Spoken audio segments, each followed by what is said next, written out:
and I was running a small business in Cleveland, Ohio, even though I'm from here. And I wrote an op-ed piece that got published in the newspaper. And the piece was about government being too large, taxing too much, regulating too much. And then I had one paragraph that said, and by the way, racism is no longer a major problem in America anymore. So I get a phone call from a producer of a radio show.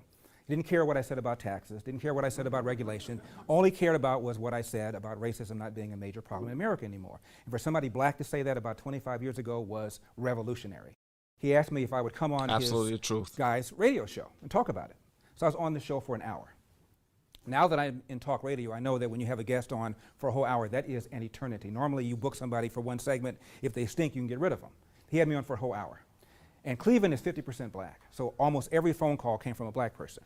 And I got called an Uncle Tom, a bootlicking Uncle Tom.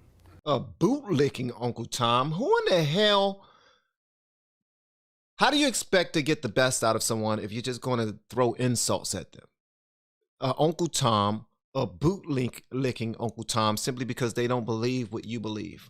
Foot shuffling bootlicking Uncle Tom, Sambo Tom, coconut, brown on the outside, white on the inside, Oreo, same concept, the Antichrist, and then the name that you really call a black person when you really want to hurt his feelings, Republican. So I get back to my office. I said, I'll never do this again. And the station manager calls, and he said, I heard you today. He said, you were amazing. I said, I was? Oh my God, you were funny. You have a good voice. You took difficult positions. You defended them without losing your temper. Have you ever thought about doing talk radio? And I said, no. He said, I've got a guy going on vacation next week. Will you sit in for him? I said, no. He said, why? I said, I don't like being yelled at. I don't like being called a bunch of names. No, thank you. He said, are you married? At the time I was. He said, do me a favor, go home to your wife, talk this over, and I think maybe she'll convince you to change your mind. I said, I'll do that, but I doubt that she'll change my mind. Oh man, at the time you was? All right, y'all gonna have to let me know what happened to that, because I'm sure if anybody knows, it's you all that know, and I'm gonna need for y'all to let me know. Give me some tea, man. Give me some, tell me all the juicy stuff. I wanna hear all the juicy stuff. So I went home to my then wife, Cindy, and I told her about this. She said, what do you think about talk radio? I said, I know very little about it. What little I know is it seems shallow, glib, and stupid. She said, it is. You'd be good at it. So I did it, fell in love with it. I met Dennis Prager. I got a 2-day audition at KBC, and I've been in talk radio now for about 25 years. Wow. One of the things that I've talked about. That's something that I would be afraid to do. I would be afraid to get on talk radio. I'm dead serious, because talking is definitely a strong suit of mine. I can talk all daggone day. I can make friends with anyone, which is dope too. But when it comes to speaking about issues that I know will piss people off, I'm a little hesitant sometimes. Yeah, I'm sure y'all thought Van is this straight shooter that never holds back. Believe me, sometimes I do hold back. I will most prefer just to be myself 1000% of the time without any fear of being canceled or something like that. But unfortunately, we're listening to Larry Elder not tell only his truth, but he's telling the truth of a black man who started to think a little differently, understand differently, not be afraid to make friends with certain people who we will usually push away, and then what happens from that. So yeah, Time and time again is the importance of fathers in our lives. Back in 1965, a guy named Daniel Patrick Moynihan, who later on became a Democratic senator, wrote a report called The Negro Family, A Case for National Action. I was in college in 1970, and we read the book when I was a freshman. And most of the white kids, I went to an Ivy League school, only about 10% of the school was black. Most of the white kids called the man that wrote the book racist, patriarchal, and condemned him.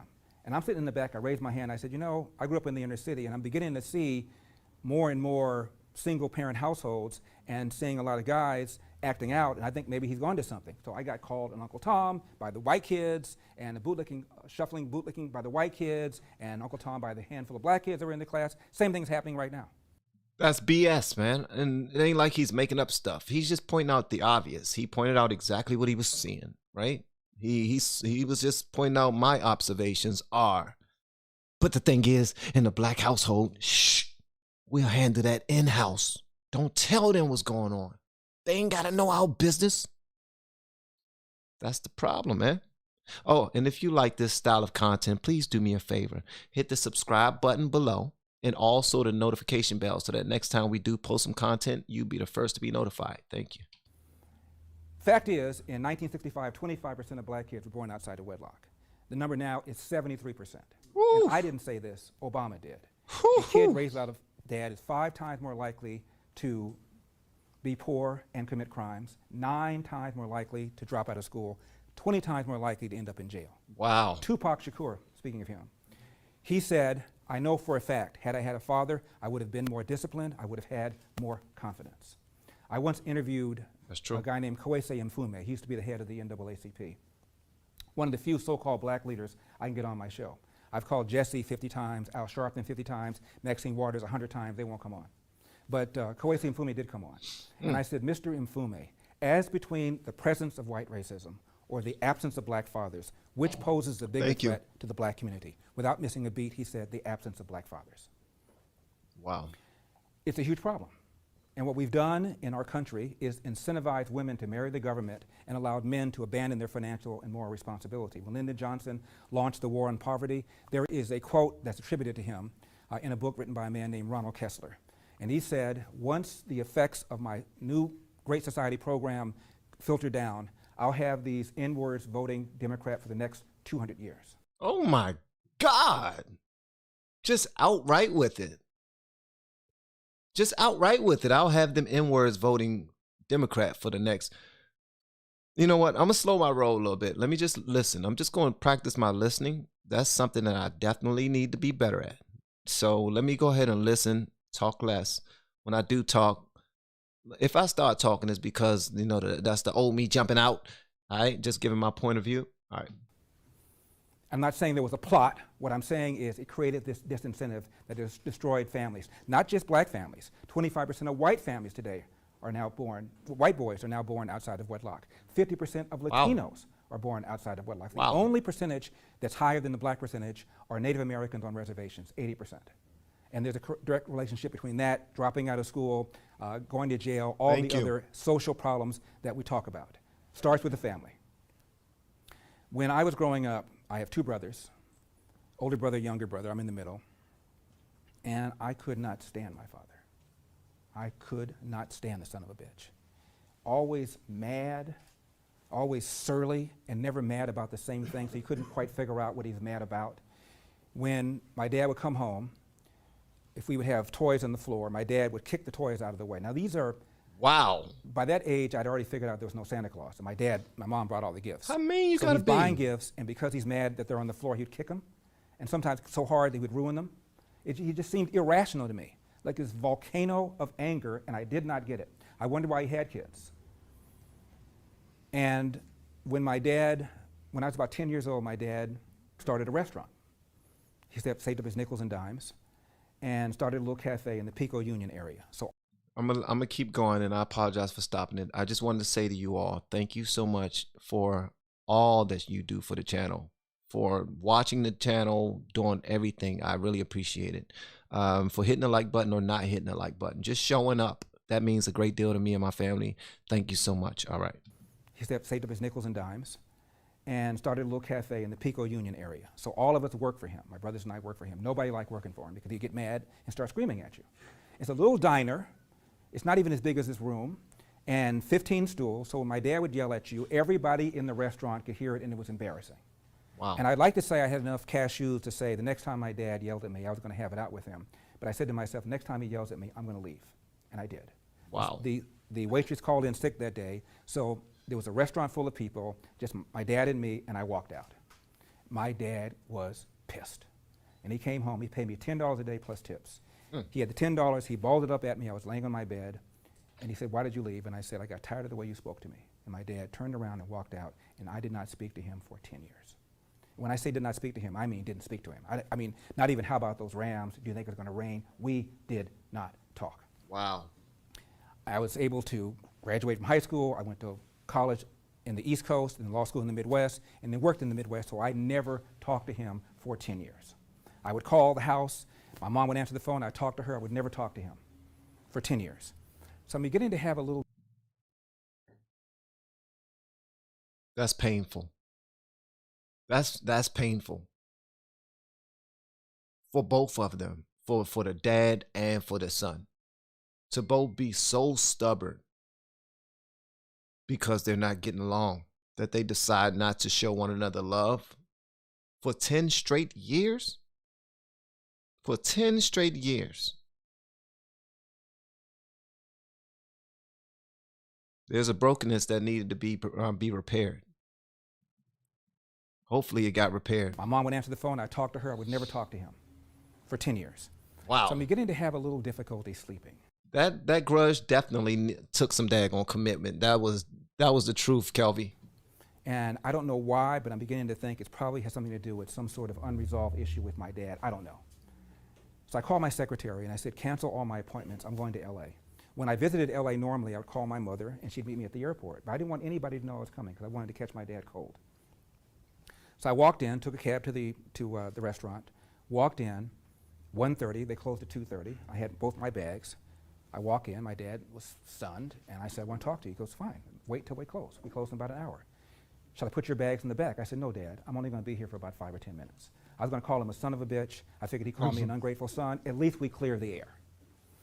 So my dad, I'm sitting there for an hour, and I'm saying to myself, all right, Larry, be cool. Thank you. Don't tee off on him. Just very calmly explain to him why it is you have issues with him. And then he'll respond and tell you that you're ungrateful, and then we could be, that'll be that. So my dad sat there, and I teed off on him. And you know how I can be. I remembered every whipping, every beating, every time he took his belt off and hit me with it. Every time he told me to go out in the backyard and get a switch. The time that he hit me with the phone cord. This, that, and the other. I remembered every single thing he ever did. I talked for 20 minutes nonstop. Meanwhile, my dad would, from time to time, pour his coffee, reach over, pour some more coffee, and he took it. And he took it. And when I was done, he said, is that it? I said, yeah. He said, you didn't speak to me for 10 years because of that? I said, yeah. And my dad began telling me about his life. I didn't know anything at all about the man's life. There was kind of a no-fly zone over my dad's life. For the first of 2 times, I saw my dad cry. Second time was when my mom died. It was the first time I ever saw him cry.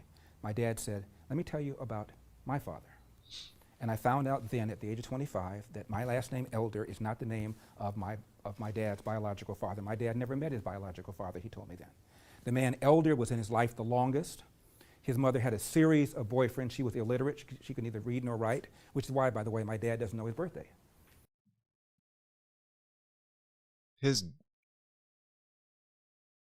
Wow. They say his dad didn't even know his birthday. Please remind me to tell y'all this. My parents and I have similar relationships as he had with his. Oh, Lord. Wasn't born in a hospital, in the back of a room. And because my grandmother was illiterate, couldn't even write down his birthday. When my dad enrolled in school, he's telling me all this while we're sitting there. That's why the book is called Dear Father, Dear Son, 2 Lives, 8 Hours. We talk for 8 hours. Every now and then we get up to use the restroom. Outside of that, we talk for 8 hours. And my dad said when he enrolled in school, elementary school, lady said, what's your birthday? He said, I don't know. She wrote down May 25, which was her birthday. That's the birthday that we celebrated. So this man, Elder, was an alcoholic who was physically abusive to his mother, physically abusive to my dad. He was a drunk. Every now and then he would work, and when he would work, he would give her the money because he knew that he would blow it drinking. Wow. So come Wednesday, he'd ask for the money. She wouldn't give it to him. He beat the crap out of her. My dad would intervene. He beat the crap out of him. That was Elder. And there was a bunch of other boyfriends in his life. My dad is 13 years old. He comes home from school, begins to quarrel with his mother's then boyfriend. She sides with the boyfriend, throws my father out of the house, never to return. Wow. 13 years old, Jim Crow Wow. South, Athens, Georgia, beginning of the Great Depression. Talk about a bad hand that you're dealt. And never went back.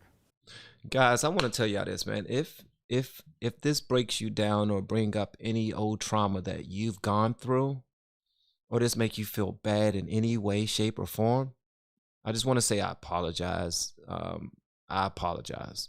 Because you never know what you can take on your spirit. You never know what you can take on your spirit until you take it on your spirit. All right? So I hope that this right here is, thank you so much for that. I hope that this right here is not bothering your spirit in any way, shape, or form, okay? All right, because I know how it's making me feel right now, and I'm gonna try my best not to get too emotional in front of you guys. But at the end of the day, yeah, this is serious right here. This right here is serious. So my dad just goes down the road and tries to get somebody to give him some sort of job. Somebody hires him to clean the yard. Eventually, he's asked to come in and start cooking. He starts cooking. My dad then applies for a job as a Pullman porter. Some of you are old enough to remember Pullman porters were a prestigious job. These were the largest private employers of blacks in those days. So my dad got a job as a Pullman porter and was able to travel all over the country. Nobody in the South was able to travel all over the country. My dad came to LA one time and went, wow, it's sunny and warm, and people seem to be friendly. And so my dad made a mental note that maybe someday he might relocate to LA. Pearl Harbor, my dad joins the Marines. Anybody know what the Montford Point Marines are? These were the first black Marines. These were the equivalent of the Tuskegee Airmen. There were 20,000 of them from 1942 to 1949. My dad was one of them, and about 3 years ago, Congress gave them a Congressional Gold Medal. My dad got his posthumously at Camp Pendleton. Dana Rohrabacher arranged for my dad to get it. So I got a gold medal from my dad. Congratulations. He became a staff sergeant. Was in charge of cooking facilities. The bombs fell. War's over. My dad goes back to Chattanooga, where he had met and married my mom, and he went to restaurant to restaurant to restaurant to try to get a job as a cook, given all his experience. And he was told, time after time after time, we don't hire niggers. Whoa. They used to be hard back in the day, man. I swear to God, bruh. They used to be hard. I swear to goodness, listen. If you are still racist, or if you are still discriminatory like that, or anything like that, please do me one favor. Tell me that you are, so that I can know. All right? I just want to know. That don't mean we can't be cool, because at the end of the day, you was raised how you was raised, and you got to work on yourself. I was raised how I was raised, and I got to work on myself. But I would rather know than to just have to guess. All right? That stuff back in the day, you didn't have to guess. They was outright with it. They came out, you not right. Called his father an N-word, said they not hiring him because he was black. And my dad said, I've cooked for the military. We don't hire niggers. Wow. He goes to an unemployment office. He walks to the door. The lady sends him out. Wow. Says he went to the wrong door. My dad goes out. Thank sees you. Colored only, goes to that door, to the very same lady who sent him out. My dad went home to my mom and said, this is BS. I'm going to Los Angeles, where people seem to be more fair. So this is 1946, 47. Comes to LA, goes to restaurant to restaurant to restaurant, and he's told, I'm sorry, you don't have any references, which is the way they do it in LA. Wow. My dad said, I'll work for you for free if you just give me a reference. They wouldn't do that. My dad goes to an unemployment office, this time one door, walks in, lady says, I've got nothing for you. My dad said, what time do you open? She said, 8:30. What time do you close? She said, 5:30. He said, I'll be sitting in that chair at 8:30. I'll be there until 5:30 until you find something. My dad sat in a chair for a day and a half. She calls him up. I got something. I doubt that you want it. My dad says, I'm sure I want it. What is it? She said, it's a job at Nabisco Breads cleaning toilets. My dad said, of course I'll take it. He took that job for 10 years, took a second job with Barbara Ann Bread. Okay, first of all, I thought I was going to be pissed off. But here I am as a black man hearing the story of somebody who should be complaining because they didn't have, their mother was illiterate. They didn't even know their birthday. They still fought for the country. Nobody wants to give him a job. Nobody wants to give him a job. He actually has skills from when he fought for the military, but no one wants to give him a job. And he's not complaining. He is still trying to run it up. He said, I would do anything. Anything, just anything. You know what type of capacity you have to have? You know how that makes me feel as a man? Like, you don't have to just settle for less. You can go for it. You don't have to complain that your life is bad. Everybody has a bad freaking life. Just go for it. Wow, I thought I was going to be upset. This right here, okay, all right. My dad said, of course I'll take it. He took that job for 10 years. Took a second job with Barbara Ann Bread for 10 years, also cleaning toilets. Cooked for a family on the weekend and went to night school 2 to 3 times a week to get his GED. Wow. The man averaged about 4 hours of sleep a night. That's why he was so mad all the time. Wow. Can you imagine how you feel when you don't get good sleep? Decade after decade doing that. That's why he was cranky. And my dad then stayed with nickels and dimes, started a cafe called Elder Snack Bar, 1230 South Valencia. Taste the difference. And he ran that until his 80s. Was able to buy that piece of property, the one next door to it, and also the home where my mom and my dad lived. And my dad always told my brothers and me this: hard work wins. You get out of life what you put into it. You can't control the outcome, but you are 100% in control of the effort. And before you get mad at somebody else for what you think they've done to you, go to the nearest mirror, look into it, and say, what could I do to change the outcome? And he also said, no matter how good you are, no matter how hard you work, sooner or later, bad things are going to happen. How you respond to those bad things will tell your mom and me whether or not we raised a man. Wow. And that's me. Wow. And that's what I believe, and that's how I've always lived my life. When Obama got elected, Nah, hold on. Did y'all hear that, man? His dad a G. His dad is a G. His dad didn't give up, and his dad taught him every single thing that he knew. And he didn't complain, not even to his kids. Yeah, he was grumpy. He came in and kicked the daggone toys out the way because he was pissed off for every single thing that he was going through. He didn't have a way to deal with that. If he would have had some way to put all of that energy and still be able to receive some rest his mind or something. He just didn't have that in him. All right, so now let's hear about, wow, now I'm understanding a lot more. what I believe, and that's how I've always lived my life. When Obama got elected, I'm old school, so my house, I have the New York Times, LA Times throne. Nobody does that anymore. I pick up the newspaper, and there's all these colored pictures of black families holding their babies, talking to their children, New York Times, LA Times, and all these parents are saying this: for the first time, I can now look at my son. For the first time, I can now look at my daughter and say, you can be anything you want to be. Anything. Now that this man is president. Anything. So I went on the air and I said, what if Obama had lost? What would these parents have told their kids? Oh. You didn't believe it when you said it before? I'm 7 years old, and my mom and I are sitting in my old house reading an illustrated book of presidents from George Washington to the then incumbent Dwight Eisenhower, every single one of them. Highlights, lowlights. My mother closed the book when we were done and she said, Larry, if you want it bad enough, you work hard enough, someday you can be in this book. That was 1959, and I believed her. So I don't understand why it took Obama for people to realize that the country's changed dramatically. Yeah. And that you can be what you want to be, and life is a bunch of choices. Yeah. My mom grew up on a farm. She grew up on a farm in Huntsville, Alabama. And the farm was in her family. So my mom was like royalty compared to my dad. She had a year of college, Wow. which is like having a PhD for a woman of her age. And my mom always, always, always told my brothers and me, no matter what anybody says to you, nobody can hurt your feelings without your permission. Thank you. Man, the people who was sowing seeds in this man's life. Wow. Just filled with value. It's ridiculous. It's filled with value. My God. Says to you, nobody can hurt your feelings without your permission. We were in class, high school, and we were reading this poem.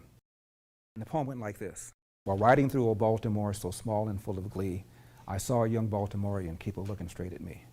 Now I was young and very small, and he was no whit bigger, and so I smiled. But he poked out his tongue and called me nigger. Wow. I saw the whole of Baltimore from May until September. Of all the things that happened there, that's all that I remember. Well, I was pissed. Teacher was pissed. Class was pissed. Everybody was pissed. Teacher talked about how this was going to permanently stain this kid's psyche, that his self-esteem was always going to be low as a result of this. He'll always, always, always think of himself as a second-class citizen as a result of this. So I went home. My mom was in the kitchen stirring a big pot of greens. I'll never forget it. I said, Mom, we read this poem in class. I want to get your reaction to it. She goes, what is it? I said, it goes like this. While riding through old Baltimore so small and full of glee, I saw a young Baltimorean keep a looking straight at me. Now I was young and very small, and he was no whit bigger, and so I smiled. But he poked out his tongue and called me nigger. I saw the whole of Baltimore from May until September. Of all the things that happened there, that's all that I remember. My mother said, Larry, what a darn shame he allowed something so trivial to spoil his vacation. Wow. Whole different attitude than the teachers. Wow. Focus on what's important. Oh, that's what ruined it for you? That's that part. That's what ruined it for you? Okay. I was just telling Jesse, we were talking about basketball and about Steph Curry and about Wow. LeBron James and some of these ball players. And I said, what a lot of people don't realize. LeBron James, the best basketball player in the world ever in life. Don't leave the daggone video simply because I said that. Look, we can have our see. Look, it's just, some of y'all mad right now. You want to name all these other people.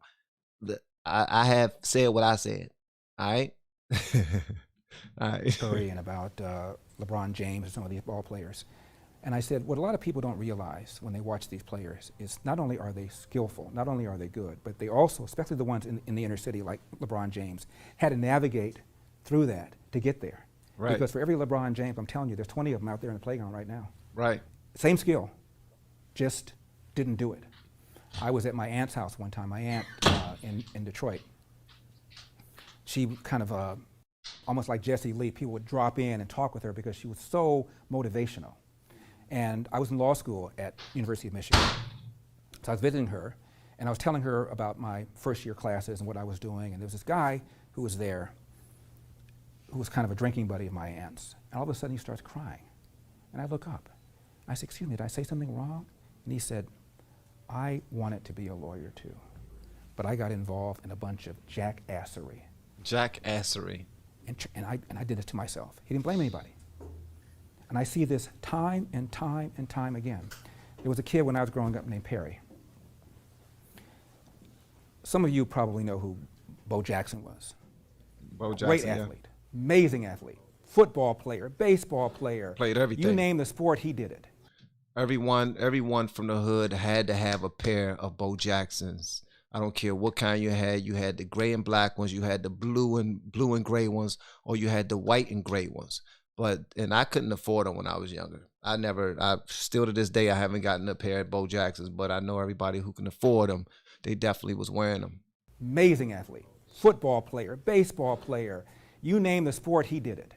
Well, this guy was like that. I'm telling you, every bit as good as Bo Jackson. He was the quarterback for the football team. He was the two-guard for the basketball team. He was the best pitcher in the baseball team.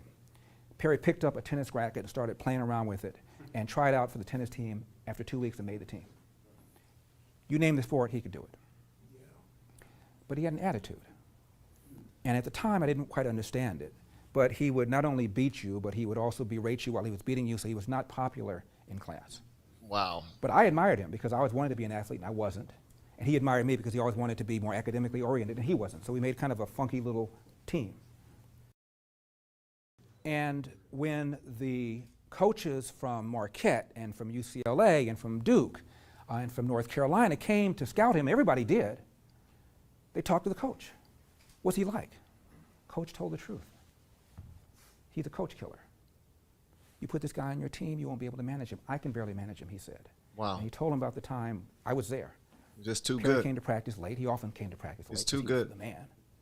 And for the first time, the coach lit into him, verbally tongue lashed him. Perry took off his jersey, threw it at the coach's face, and he started the next game because he wanted to win. Not right now, because he wanted to win. And rather than sit his ass down and say, this is how it's going to be, this happened to him over and over and over again. I'll tell you one time, we were in the 3rd or 4th grade, and they were choosing the all-star players for kickball. I don't know if they still play kickball now. But I was an okay kickball player, but not as good as Perry. But Perry wasn't chosen because the kids didn't like him. So he's left off, even though by far the best kickball player in the class. So after the class was over, I went up to the teacher. We were friends, and I said, he didn't know I was going to do this. And I said, you know, it's not fair that Perry's not on the team. He's the best kickball player in the class, and because people don't like him, they've not chosen him. I don't think it's fair. I want to give him my seat. Wow. What she should have said was, he's going to have to learn that part of life is not just being good, but getting along with other people and not berating them. Instead, she said, okay, this is the kind of thing that happened to him his whole life. So when the coaches came and said, what's he like? Coach told the truth. Coach has his credibility on the line. He can't tell these college coaches a bunch of BS because that then would ruin his reputation. So he told the truth. So instead of going to Duke, bye-bye Duke, bye-bye Marquette, bye-bye UCLA, bye-bye USC, he ended up going to Cal Poly Pomona, not a basketball school. So he's pissed. Starts smoking dope, starts missing class.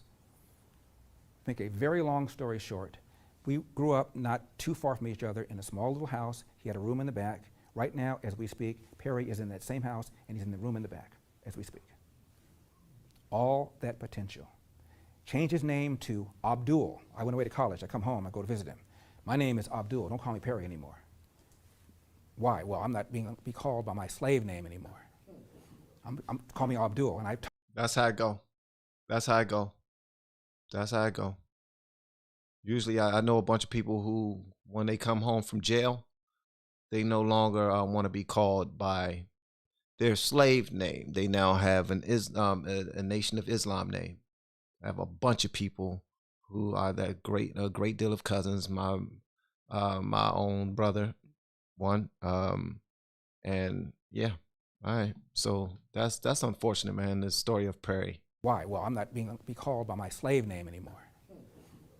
Call me Abdul. And I told him, well, you know, Arabs took more blacks out of Africa and took them to South Africa and the Middle East than white Europeans took blacks out of West Africa to North America. That's a lie. I said, oh, I don't know what I'm talking about. And he told me about how he was oppressed because of the man. I said, Perry, and he had a bunch of kids in the neighborhood listening to him at the time. I said, you can tell these kids all that BS. I know you. I've known you since the 2nd grade. We had the same teachers. So whatever the white man did to you, he did to me. How come he didn't hold me back? I said, what you did was on you. What you did was anger. And I found out later on about how much anger he had against his father.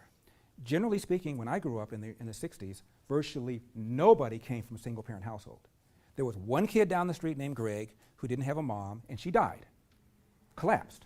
First kid I know to lose his mom. Outside of that, everybody in my neighborhood had fathers. They had varying relationships with their fathers. All these fathers were World War II vets, Depression-era guys, tough guys. They were not like Ward Cleaver where you could talk to them about your problems. Everybody had issues like that with their dad, but they were there. But Perry didn't. And I did not realize the damage it was doing.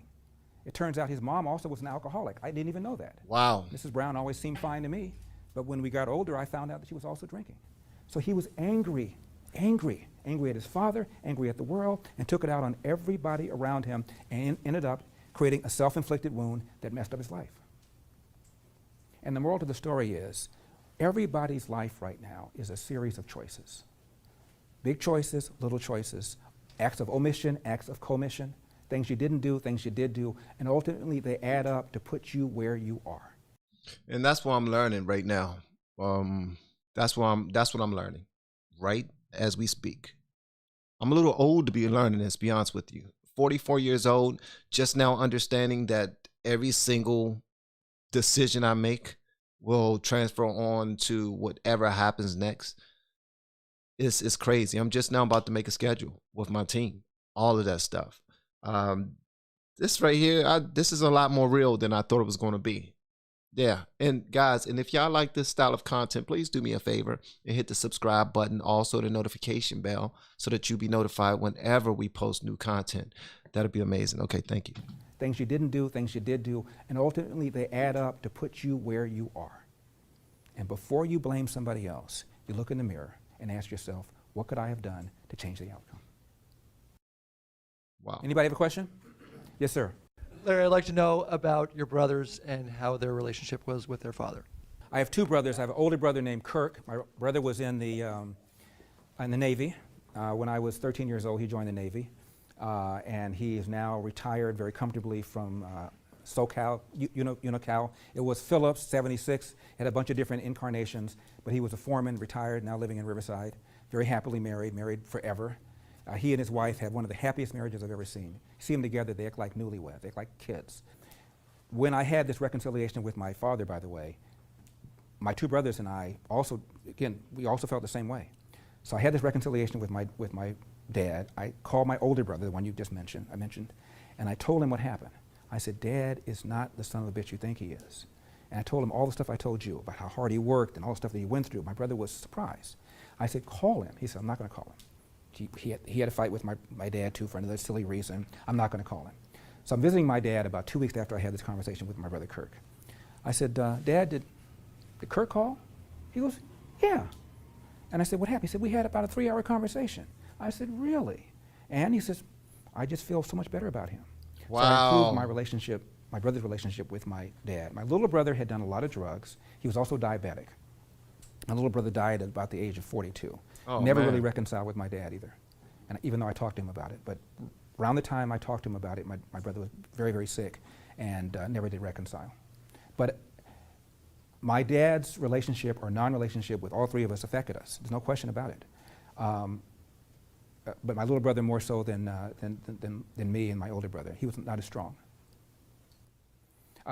We fought all the time, by the way, and I feel some degree of guilt over this, only slightly because I was so young, and I don't believe in beating yourself up for something that you didn't know when you were that age. But we didn't get along. We were 15 months apart, and we fought all the time. If somebody said yes, Dennis would say no. Somebody said up, Dennis would say down. Left, Dennis would say right. And whatever I did, Dennis did the opposite of it. And I didn't realize it until I got into college. I was a very, very good student. Made A's without even trying. Dennis had difficulty. And in those days, teachers said insensitive things like, why aren't you the way your brother is? So I heard this all the time. So Dennis said, F this, I'm going to be the anti-Larry. I didn't realize that until I got into college. I studied psychology about what happens when you follow a brother who's done very, very well and the pressure it puts on somebody else. And so Dennis rebelled and wanted to be the anti-Larry. Had I understood that was going on, I would have treated him differently. But I just thought he didn't like me, and we just had this tension. And I now realize he was jealous. And he was jealous because he wasn't as good in school as I was. If I had done that and known that, I would have been a lot more patient, but I didn't. Anyway.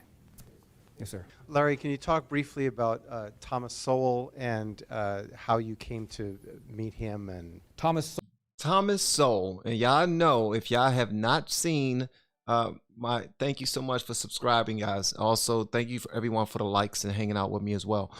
Thomas Sowell, if y'all have not seen my reactions of Thomas Sowell, please go look them up. If you haven't seen them, please go look them up. And if you like them, do me a favor and share them. Just hit the share button and share it anywhere. I don't care where you share it. Thank you so much.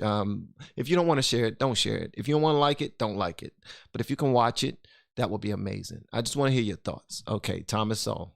Thomas Sowell and how you came to meet him. And Thomas Sowell is in his 80s now, and he is an economist and probably the smartest person I've ever been around. Happens to be black. Wow. I first saw Thomas Sowell when I would watch Firing Line, the show that William F. Buckley had on PBS for 20 some odd years.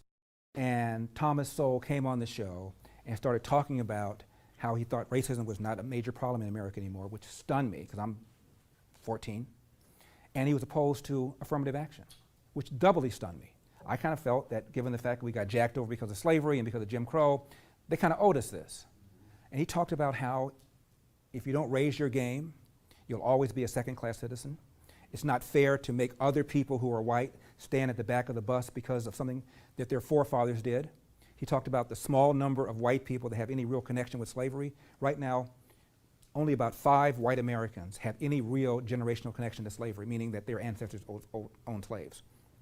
Even during slavery in the South, only 1 out of 10 people owned slaves, and most of those only owned 1 or 2 because they were expensive.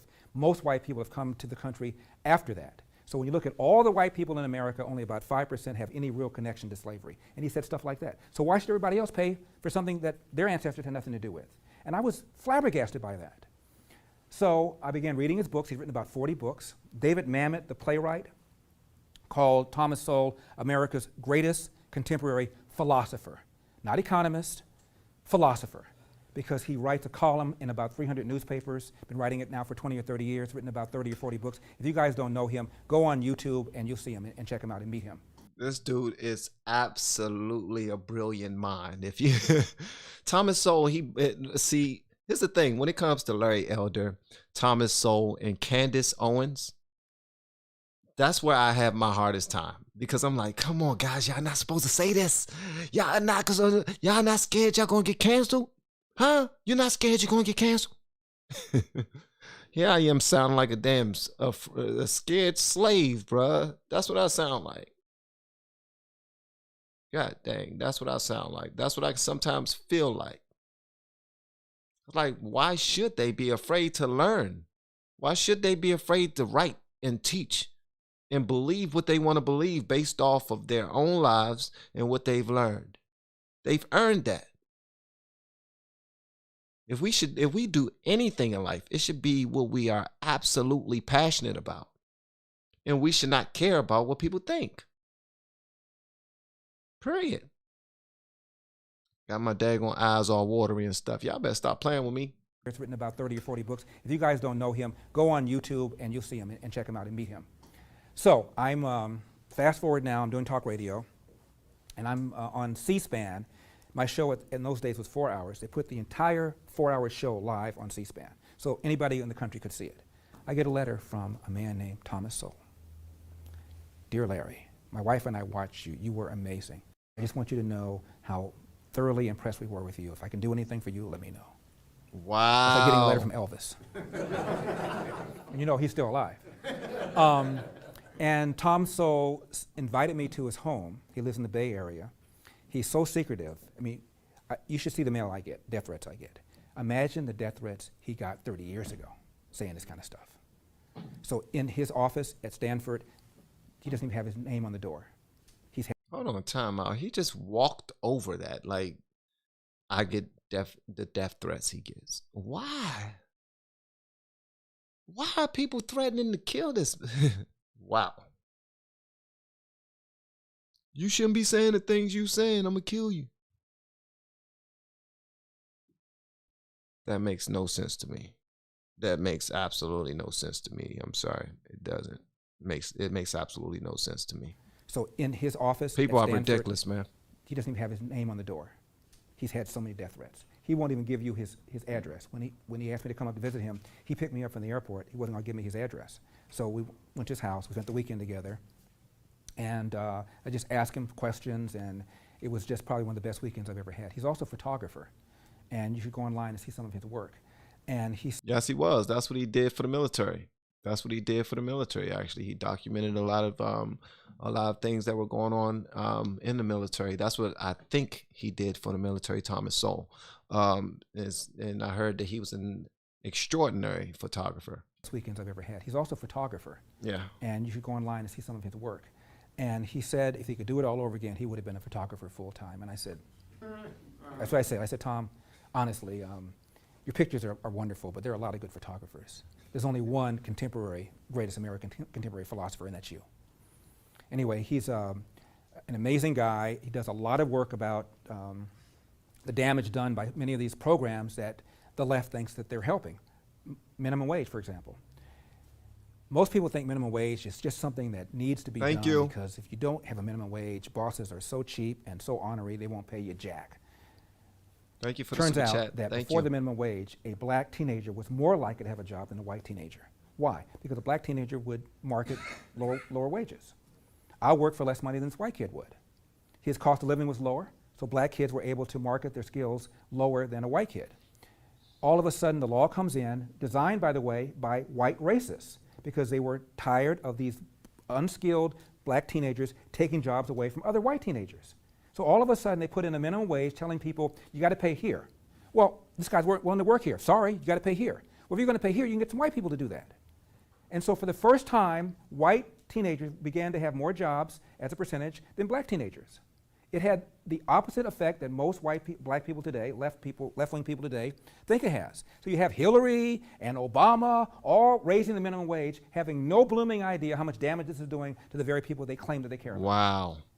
Wow. He also talks a lot about family and about the relationship between the welfare Wow. state and single-parent households and how much damage it's doing. He's where I've gotten a lot of my data, my information, he's just an incredible guy. So Thomas Sowell, S-O-W-E-L-L is his name. Yes, sir. While I was listening to your story about your father, I was reminded of my own journey growing up and having various opportunities to develop multiple skills. I'm currently a graphic artist, but I've also done construction work for people. I've worked in theater. I used to be an aircraft mechanic in the Air Force. Renaissance man. I try to, and I look at my peers and I try to convince them that they could do the same thing, but they don't, because it seems like they have these big, like dreams. Oh, I want to be an entertainer, or I want to do this, but they either don't know how to get there, or they don't want to take the steps to get there. So what would you say to them? Before he answers, I will say this. Look, because sometimes it seems a little scary. You see other people doing things, and there's a little bit of like, there's a little bit of hate at first. You see someone doing something, you're like, wait a minute, wait a minute. They're not cooler than me. They don't look as good as me. They're not as talented as me. Why are they getting further in life than me? And then we're doing all the things. We're pointing at other people's thing and comparing them to us. But what we're not pointing out is our own inability to focus on a thing, to focus on a goal, to sacrifice. And I'll say that again, to sacrifice. Sometimes we got to sacrifice parties. We got to sacrifice people. We got to sacrifice vices. We got to sacrifice money, invest in ourselves. And most importantly, we got to sacrifice time, like so much time. If we have a goal, then we have to sacrifice time for it. A lot of people don't want to sacrifice those things, especially if they're naturally gifted, naturally beautiful. They feel like they got it all, and they're just wondering why it's not working for them. Well, what's not working is the fact that they're not willing to sacrifice. Even when we want to show them how to do it, I'll show you how to do it. All you got to do is give me some of your time. They don't want to give that. They don't want to sacrifice that. Or they'll take your time wasted, and then you say, you know what? Now I'm charging you. I'm charging you now, because that's the only way you will respect it. Believe it or not, the only way that they'll start listening to you and doing something to gain some ground in their lives and get to where they want to go is if they start to pay for it. And that's unfortunate. I apologize for even putting it out there, but it is the truth. I'm sorry, Larry Elder. Or they don't want to take the steps to get there. So what would you say to them? I would tell them if there's a shortcut, I'd have found it. It's a shortcut. I would have found it. I'm sorry. It's hard work. It's not going to be a lot of fun a lot of time. That's why it's important to try and find something that you enjoy, because you put the time into it. But there's no shortcut. And if you try hard, people will help you. I like that. You remember the Dream Team? I like you remember that. The Dream Team with Magic and Michael Jordan And LeBron. and Charles Barkley and all those guys crushed the rest of the world. Beat them by 50, 60, 70 points sometimes. That doesn't happen anymore. Why? The rest of the world raised their game. They didn't lower the hoop. They didn't widen it. They got better. Let's get better. Work harder, smarter, more disciplined, more dedicated. Put the same amount of time we put into shooting free throws as we put into math and science and literature, and we'll raise our own game. I'm Larry Elder.